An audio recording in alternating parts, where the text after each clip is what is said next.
¿Qué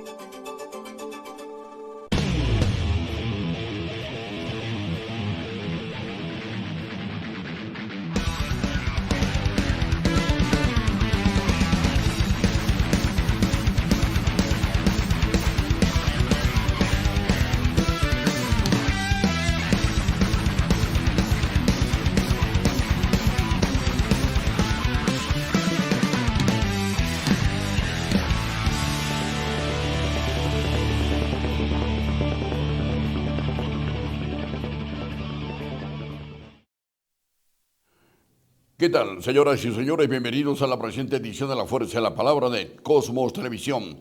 Recuerde que Productos Naturales Baldor, la fórmula de la salud, tiene un estudio debidamente garantizados de productos naturales para preservar la vida y la salud de usted y de toda la familia.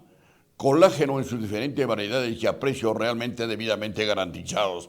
Se lo recomendamos. Visite Productos Naturales Baldor, la fórmula de la salud en nuestro nuevo local del Girón Arequipa 522 de nuestra ciudad. Recuerde, Galeno, prestigio y eficiencia. Academia universitaria garantizada y de marcado éxito. Galeno, educación integral. Galeno, formación profesional. Galeno, mayores informaciones y matrículas en su edificio amarillo del Parque Pino de nuestra ciudad. Recuerde, Galeno, prestigio y eficiencia. Muy bien, amigos nuestros, de inmediato entonces tomamos contacto una vez más con el doctor Luis Vilcatoma Salas, que nos acompaña a través del sistema virtual. Luis, bienvenido, muy buenas noches, ¿qué tal? Buenas noches, Jaime, y gracias por la invitación y Muy amable, a en tu efecto. disposición. Muchas gracias, para nosotros es muy amable y nos sentimos sumamente congratulados de contar siempre con el apoyo y la gentileza que tiene el doctor Luis Vilcatoma Salas de responder a nuestra invitación. Empezaremos entonces definitivamente por un tema de la coyuntura nacional. De una u otra forma se ha generado el cambio en la presidencia de la República. El presidente del Congreso de la República ha asumido el cargo como primer mandatario de la nación, pero lamentablemente surge y permanentemente se tiene la intranquilidad y la inseguridad pública a nivel nacional. La delincuencia lamentablemente no ha sido controlada como era de esperarse. ¿Qué análisis tenemos sobre este tema, Luis? Bueno, tenemos datos que son muy preocupantes. Hay que recordar que el actual presidente Geri ha asumido la responsabilidad presidencial, yo diría, con el único propósito, o en todo caso con el propósito central, esencial, de enfrentar la delincuencia, en el sentido de la extorsión, el sicariato y los asesinatos que se han venido produciendo todos los días. El problema está en que hay datos ya, números, que nos dicen de que la curva de la delincuencia no está bajando, que se mantiene en un sentido tendencial alcista desde lo que teníamos con la señora Boluarte. Hay 75 homicidios a nivel nacional entre el 10 de octubre y el 24 de octubre, según datos de un ingeniero muy especializado en la sistematización de esta información, Juan Carvajal. También estos datos nos dicen de que entre el 1 de enero y el 24 de octubre, o sea, en este mes, se han producido 1.840 asesinatos. Y habría que tener en cuenta de que hay muchos de ellos que posiblemente todavía estén en la condición de subregistros, lo que quiere decir que elevados ya formalmente a una situación de registro, posiblemente el número se estaría elevando mucho más. Y así, podríamos citar una serie de indicadores que nos dicen que los asaltos a mano armada, el arrebato de celulares, ¿no? El robo de tiendas, de farmacias, el asesinato de choferes, ¿no? Mototaxistas, jóvenes que incluso un cantante y una bailarina y una orquesta han sido asesinados Ujú. hace pocos días. Hoy día mismo ya se han dado asesinatos en Lima, ya ha habido una protesta de los choferes de las empresas estas que están siendo, están pasando por este mal momento por la Claro. delincuencia. Ya habían bloqueado alguna vía en el Callao y Ujú. están ya amenazando y han dicho de que en los días siguientes van a hacer una paralización de motores, en fin. Es Claro. decir, la situación se mantiene a pesar de las medidas que se han tenido hasta el momento. Sí, pues efectivamente. Definitivamente la sociedad peruana viene un momento realmente de una psicosis sumamente contagiosa que se trasluce en la violencia, la inseguridad colectiva. Frente a esto, creo que es importante ya hablarle directamente al gobierno desde esta parte del país. ¿Qué cosa planteamos? Tenemos un encargado de la presidencia de la República. Tenemos un gabinete ministerial que ha recibido el voto de confianza del Parlamento Nacional. Tenemos un Parlamento que hasta el momento no coadyuva con una propuesta directa e inmediata en la normatividad para realmente generar una operación inmediata de control y de rechazo a la violencia y generar políticas de tranquilidad y seguridad pública. ¿Qué planteamos frente a esto? Esto no puede continuar de ninguna manera porque destruye no solamente la inseguridad ciudadana, sino va debilitando el propio sistema democrático. Efectivamente, y para plantear algunas medidas razonables frente a este problema serio por lo que estamos atravesando en el país, habría que reflexionar, analizar y si es posible hacer algunas investigaciones muy rápidas sobre el por qué no baja la curva. Porque normalmente fenómenos de esta naturaleza como el que vimos también en el caso de la pandemia, hay una curva, hay una curva que en un determinado momento debería comenzar a bajar. Incluso en la época de Vizcarra, recordemos, en esto de la pandemia, se analizaba todos los días la curva y cuando se veía que se seguía y no bajaba, entonces se buscaba una suerte de meseta y él dijo, hay que el martillazo para generar algo plano y posibilitar de que ahí baje. Algo que se logró solamente con Sagasti, con el gobierno de Sagasti, porque el punto central para que baje eh, la enfermedad esta que tuvimos con el COVID-19 era pues la disposición de vacunas, ese era el foco, el punto clave para eso. Y eso se logró durante el gobierno de Sagasti, ¿no? Ahora estamos en una curva donde no hay martillazo ni hay meseta y simplemente se mantiene en un nivel de continuidad. ¿Por qué se da esto? Esa es una pregunta cuya respuesta habría que encontrarla.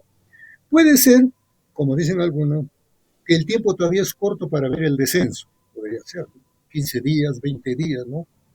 ¿No? Pero ya deberían haber algunos indicadores que nos digan si esto ya está en bajada, ¿no? Y esos indicadores tiene que darlos el gobierno, porque el bajar es un proceso, podría ser.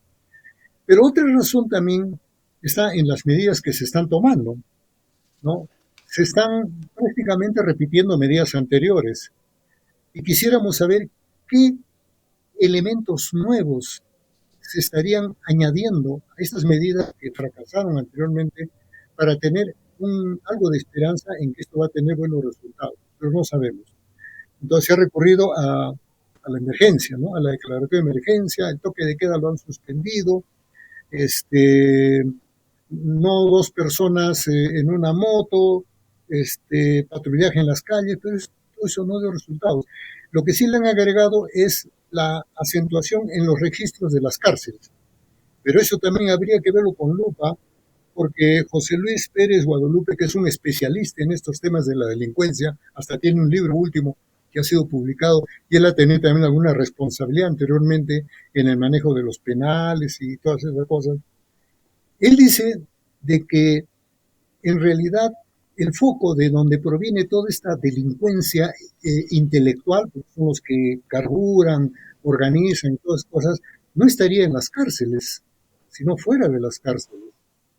No estaría en la cárcel. ¿Por qué? Porque las cárceles ya tienen control de alguna manera, hay bloqueo de celulares, control de los que, en fin, y que estaría fuera y que por lo tanto de repente se está actuando con un foco de atención que no es el adecuado. Y él plantea un reto, y él dice, si esto es así, si el gobierno cree que esto es así, entonces, y las cárceles ya están siendo más controladas con todo lo que estamos viendo todos los días, hasta el mismo presidente está ahí metido, buscando y acompañando todas las cosas que se hacen allí. Entonces, eso quiere decir que en los próximos días ya debería de bajar la curva. Si las cárceles son el foco, ya debería bajar la curva los próximos días. Así que esperemos, vamos a ver. Ya. No se están jugando leyes pro crimen, se mantienen. Y el presidente Guerrero ha dicho, esta boca es mía, sobre todas esas leyes pro crimen que ha aprobado el Congreso, como aquella, la eliminación del crimen organizado. ¿No? No ha dicho nada absolutamente. No hay inteligencia policial suficiente. Pero a esto yo le agrego otra cosa. Yo creo que no hay investigación real. No conocemos, yo tengo la impresión, a cabalidad y con un alto nivel de entendimiento cómo es la delincuencia en el Perú. O sea, cuál es la dinámica de la inteligencia en el Perú. Creo que no lo sabemos. Y si no lo sabemos, esto no se está traduciendo en las políticas gubernamentales para enfrentar eso. Yo de entrada diría que hay dos grandes formas como se da la delincuencia. Una, la del crimen organizado, que tiene que ver con esas grandes organizaciones delincuenciales cuyo origen está afuera, pero que ahora están acá adentro. Los pulpos, los gallegos, el Tren de Aragua. Y hay otra delincuencia a la que le podría denominar una delincuencia al menudeo, ¿no? Es una delincuencia que se produce, pero de una manera esparcida, que no implica necesariamente la cantidad de recursos que tiene la otra delincuencia. ¿Qué tanto corresponde a una delincuencia, a un tipo de delincuencia, y qué tanto corresponde a otro tipo de delincuencia en las cosas que están sucediendo en el país? No lo sabemos. Se está pensando que todo está exclusivamente reducido a delincuencia criminal grande que tiene que ver con estos núcleos de organización que proveen de ver, y está bien, hay que combatir, hay que darle duro, pero y la otra delincuencia, que es la que va asalta una bodega, quita celulares y van por todos esos distintos sitios de la capital y del Callao que sabemos, eso no está estudiado suficientemente. No tenemos, yo pienso, una información mucho más objetiva de la dinámica y la lógica de la delincuencia y la manera como opera en el país. Y me atrevería incluso a pensar de que habría que investigar y decidir sobre cosas otras que son más amplias, porque esto de la delincuencia en el Perú va para largo plazo. Claro, el corto plazo podemos atemperar la situación, pero va para el... Y luego, bajo dos preguntas. Una primera, ¿cuál es la fuente social más importante de la delincuencia en el Perú? ¿De qué categorías y grupos sociales proviene más la delincuencia en el país? ¿No? Eso tampoco lo sabemos. ¿De la informalidad? ¿De la pobreza? ¿De la extrema pobreza? ¿Qué está pasando en la sociedad para que haya tantos jóvenes que están metidos en esta actividad?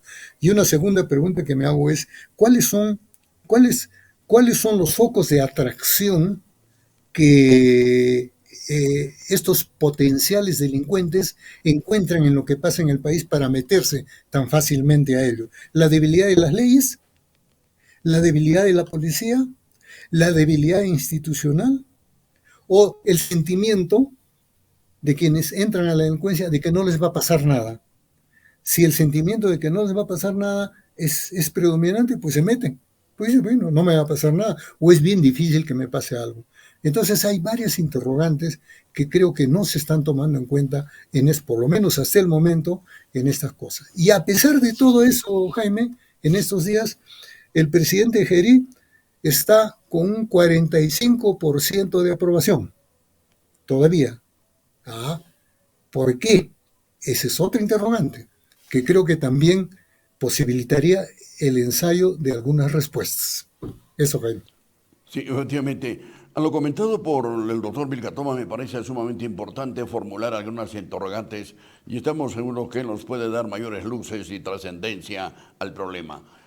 Definitivamente en este momento la opinión pública no confía en el actuar y en las decisiones asumidas por la Policía Nacional. Hay un porcentaje en las estadísticas que no confía en la Policía Nacional y paralelamente a esa desconfianza de un gran porcentaje ciudadano se han venido registrando una serie de casos insólitos donde miembros de la Policía Nacional han acometido la dirección y la conducción de bandas delincuenciales a lo largo y ancho del territorio nacional. Esto no es de ahora, sino sucesivamente en los diferentes gobiernos se han venido plasmando como tal.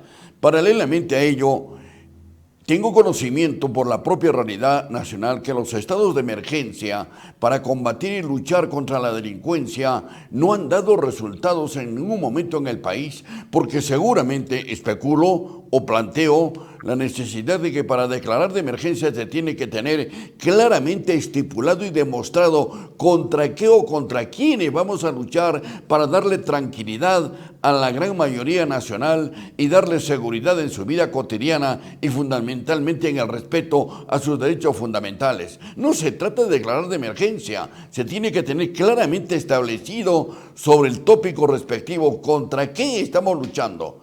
Esta es una lucha frontal contra la delincuencia porque entendemos que en el país está debidamente organizada, ¿no? Tú acabas de señalar algunos ejemplos sumamente importantes de especialistas que realmente resultan sumamente preocupantes. El Poder Ejecutivo en estos momentos, si tiene una aceptación del 40-45%, no es precisamente porque la presidencia ha demostrado coherencia y resultados de lucha contra la delincuencia. Él está generando una visita a centros penitenciarios que entendemos son simplemente paliativos. Pero entiendo que los especialistas, y estoy plenamente de acuerdo, hay que sintonizar y hay que ubicar perfectamente de dónde emanan esas características de organizaciones delincuenciales. Esto no puede continuar así de ninguna manera. Yo quisiera que frente a lo expresado por mi persona puedas agregar algún comentario, Luis. Adelante. Efectivamente, Jaime, ¿qué es lo que ha sucedido? Y acá está la experiencia con las declaratorias de emergencia anteriores que hemos tenido en Lima o en el norte. Lo que sucede es que durante todos esos días los delincuentes se esconden, toman sus precauciones. ¿Por qué? Porque el estado de emergencia controla las calles, busca controlar el territorio, ¿no? E incluso parcialmente, no pueden controlar todo, todo. Lima es grande, es enorme. Entonces hay fracturas, hay espacios donde sigue actuando la delincuencia y la otra delincuencia es que toma sus precauciones y no sale simplemente o sale en determinadas horas, porque se han dado casos de que en estado de emergencia, ¿no?, la delincuencia ha operado en horas de la madrugada o altas horas de la noche. Entonces, el estado de emergencia controla una parte del problema, es decir, la dinámica de los delincuentes, el, eh, el cómo salen, atraparlos, etcétera, etcétera. Pero no, eso no necesariamente implica capturar a los delincuentes, ¿no? Capturar el cogollo de la delincuencia.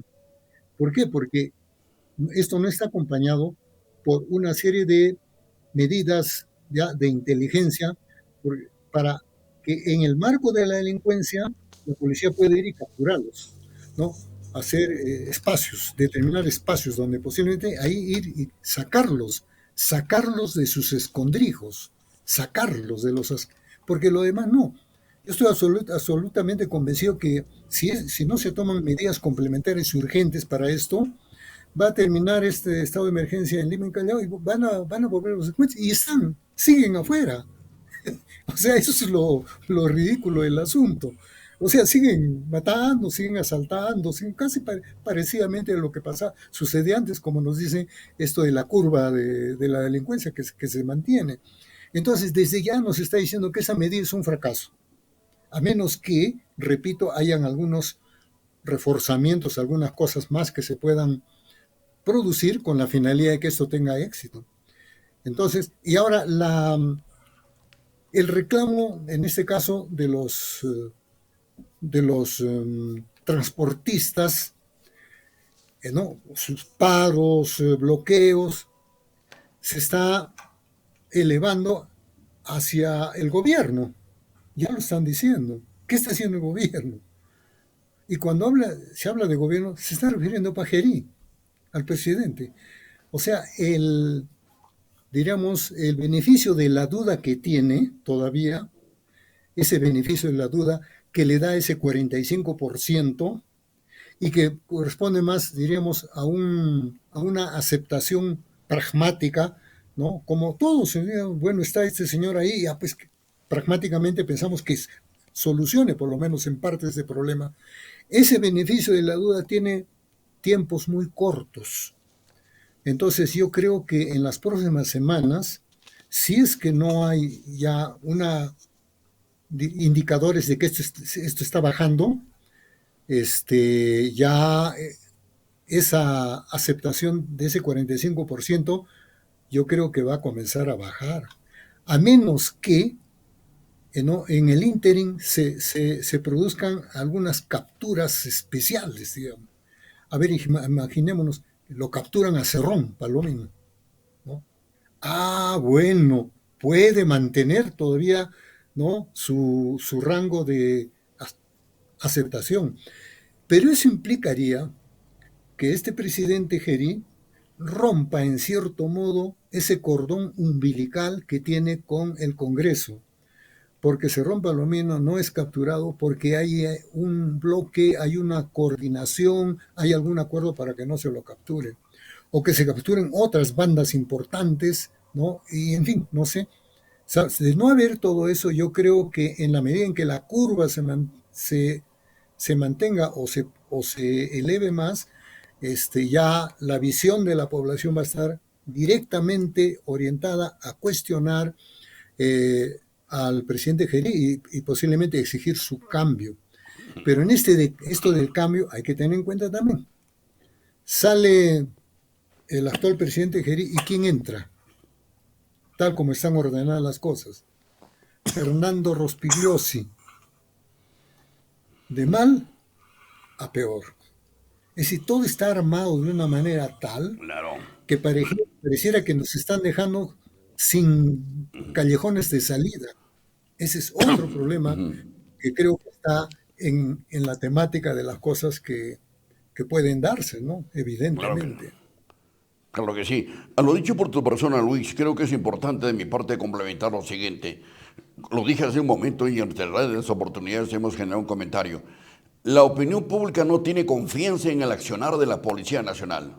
Hasta el momento se ha denotado una debilidad en toda esa política de alto nivel de seguridad ciudadana que puede emanar directamente desde la Policía Nacional o de otro instrumento de alta inteligencia.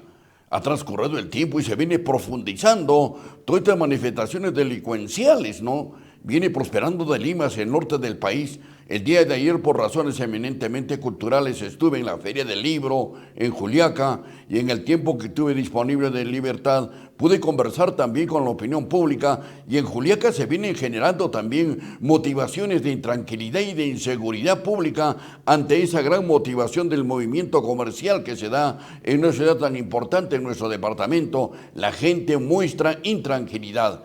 Nosotros entendemos que el gobierno, ante estas falacias de ideología política y de donde se tienen permanentemente que renovar presidencia de la República, está generando también una forma de consolidar la delincuencia porque ve una debilidad en la organización ideológica y política de la toma de decisiones aisladas de un poder ejecutivo, aisladas de un poder legislativo, de un ministerio público, de un ministerio de administración de justicia, que muestran debilidades en cada una de sus instancias correspondientes. Entonces la delincuencia ve un estado débil, frágil, incoherente en generar un desarrollo de tranquilidad y de bienestar público. Yo creo que en estos momentos el Parlamento en ningún momento ha dado normas realmente claras y concretas en la lucha contra la violencia, sino muy por el contrario, se han dado una serie de normas legales vulnerando la Constitución del Estado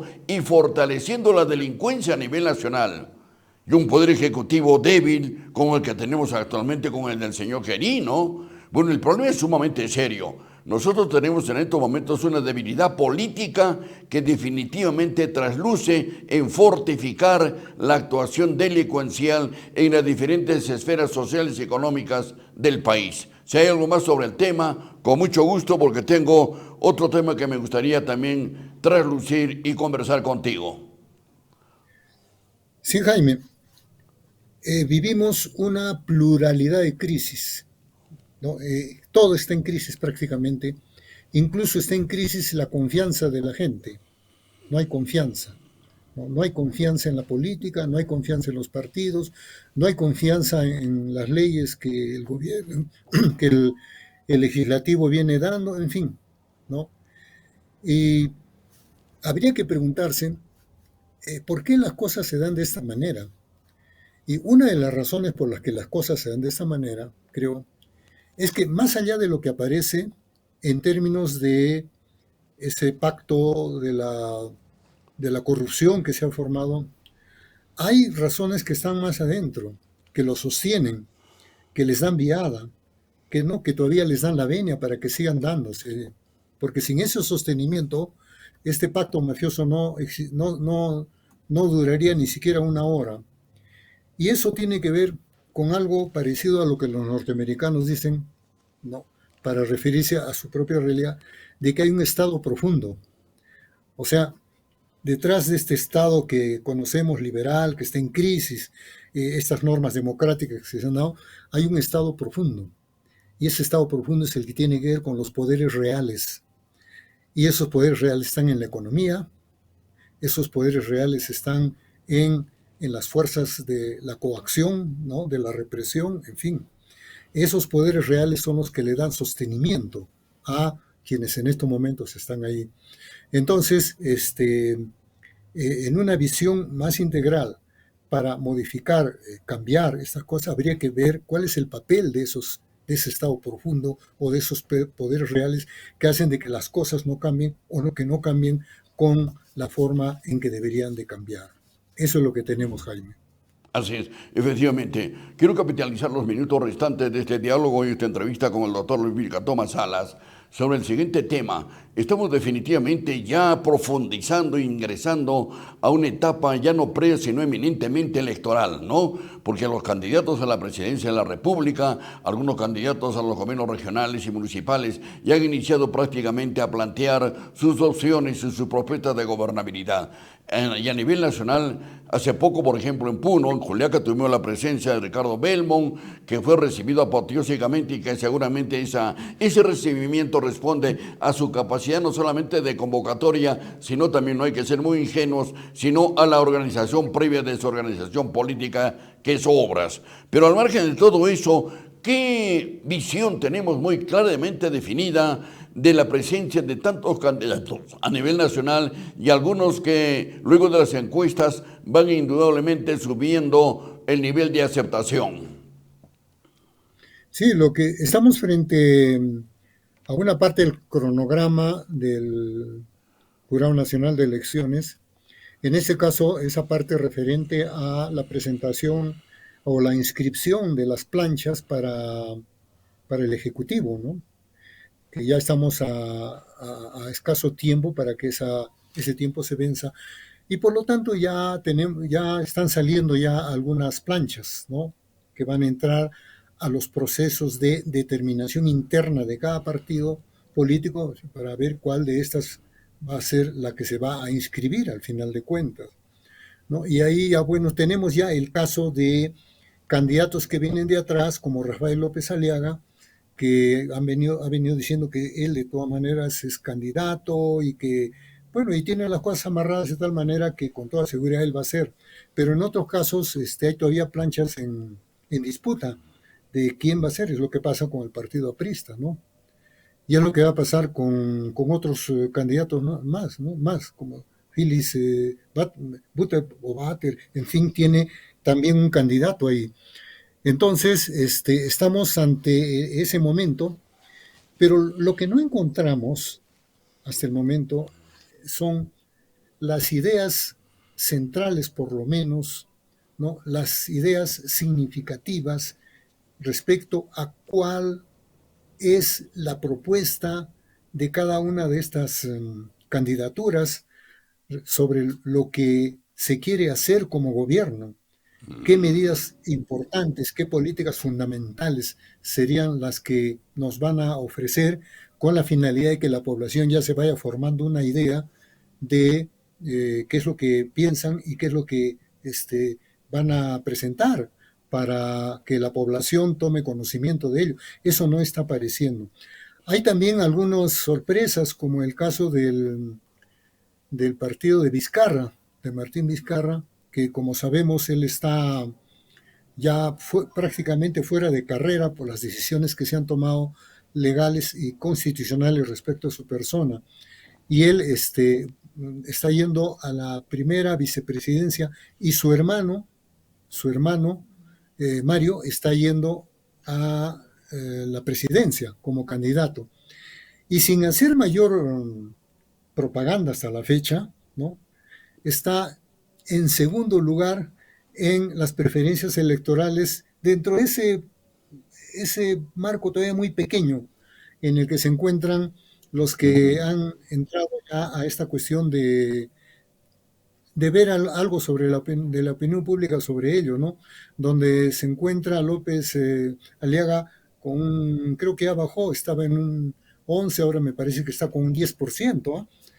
Y está el hermano de Martín Vizcarra, Mario Vizcarra, está prácticamente en el mismo nivel o quizás un poquito más que Keiko Fujimori, ¿no? Entonces ahí hay una jugada también, me parece muy inteligente la de Martín Vizcarra, porque si él es cuestionado como que de hecho va a ser así, no se va a caer la lista va a continuar, ¿no? Ujú. Pero ya el hecho que vaya ahí ya significa que está presentándose en una sintonía muy fuerte con su hermano. Habrá que ver qué posibilidades de arrastre o de endose de votación puedan darse. Recuerdo, Martín Vizcarra es el que más más adhesiones ha tenido en los últimos tiempos, no solamente como candidato real, como lo fue cuando se presentó al Congreso, es el que sacó más votación que todos los demás. Y no entró al Congreso porque lo objetaron con todas estas maniobras que sabemos, ¿no? Y si él fuera dejado en la posibilidad de candidato, con toda seguridad pasaría a la segunda vuelta y no sería nada raro que ganase a su contendor en una segunda vuelta. La otra cuestión que estamos viendo es que quienes controlan el poder del legislativo están desesperados por sacar de la vía electoral a todo aquel que pueda ser su contendiente, incluso así fuera para elecciones al Congreso. Es lo que van a hacer con Pedro Castillo. Porque Pedro Castillo, con toda seguridad, él entraría también a la Cámara de Senadores, que es que se presenta ahí, o de diputados. O sea, eso lo dicen también determinadas encuestas que se han dado. También la quieren sacar a Betsy Chávez. Ya están armando todo el tinglado en el Congreso para hacerles las denuncias constitucionales respectivas y sacarlos y evitar que puedan ser candidatos. Ya lo sacaron a Bermejo, ¿no? Con todo este tinglado que le han armado de terrorismo, que escuchando a su abogado, no hay pruebas, no existen pruebas, hay dichos, hay decires, hay manifestaciones de gente, pero no hay pruebas, ¿no? No hay pruebas. Con eso lo han puesto ya a la sombra, prácticamente lo están sacando. ¿Por qué? Porque quieren evitar de que haya un bloque de izquierda, o por lo menos un bloque de izquierda fuerte. ¿A quiénes más sacarán en los próximos días? No lo sabemos. ¿Quiénes estarán en la cola? Seguramente habrán otros más. López Chao, pues, de repente, ¿no? Por ahí le estaban armando algo hace tiempo atrás en la Universidad Nacional de Ingeniería respecto a algunas Ujú. irregularidades que supuestamente habría cometido en la UNI. Eso es lo que tenemos en estos días que se están poniendo cada vez más calientes alrededor de este tema que estamos viendo, que es el tema de las candidaturas, Jaime. Así es, efectivamente. Un análisis muy objetivo, muy plural lo que acabas de alcanzar. Creo que tenemos temas todavía muy sustanciosos, exquisitos de términos periodísticos, de seguir comentando en la próxima entrevista de la siguiente semana el caso concreto, las atribuciones que da la ley de creación del Senado de la República. Comentaremos también, me parece, ya sobre algunas propuestas de candidatos al gobierno regional de Puno. En fin, creo que la agenda es sumamente rica en términos de análisis y de proyección periodística. Como siempre, el doctor Luis Vilcatoma Salas, queremos agradecerle a la gentileza que ha tenido de acceder a nuestra invitación. Algo más, Luis, adelante. No solamente agradecerte la gentileza que tienes con mi persona para poder acudir a este importante espacio televisivo de análisis y de política, que es muy importante en la región como en el país, y estar siempre a disposición tuya las veces que creas necesaria mi participación para poder atender tu amable y gentil invitación, Jaime. Gracias. Muchas gracias, muy amable. Amigos nuestros, en la Fuerza de la Palabra de Cosmos Televisión hemos dialogado precisamente a través del sistema virtual con el doctor Luis Vilcatoma Salas, como lo hacemos cada semana para poder realmente enfocar la actual coyuntura social, económica y política del país. En términos económicos, el territorio nacional no está atravesando el mejor momento, ¿no? Indudablemente que se ha llenado el espectro político en señalar que la unidad monetaria, el sol nuestra, es una instancia más competitiva y reconocida como el dólar norteamericano en Sudamérica, ¿no? Eso no es todo. Seguimos haciendo entrega de los recursos naturales sin darle transformación y valor agregado. Entendemos de la Fuerza de la Palabra que es importante capitalizar la presencia del capital en inversión privada, definitivamente, pero tiene que estar ajustada a las normatividades que preserven el interés del crecimiento económico de nuestro país. Hay empresas extranjeras que le adeudan millones de dólares al Estado. Este gobierno, los anteriores, no han tenido la más mínima preocupación de realmente actualizar las normas legales para que esas empresas realmente cumplan con subsanar el endeudamiento que tienen con el Estado peruano. Los temas hay que seguirnos analizando y lo vamos a hacer. Generamos la pausa comercial y luego retornamos con mayores informaciones y comentarios. Adelante, control maestro.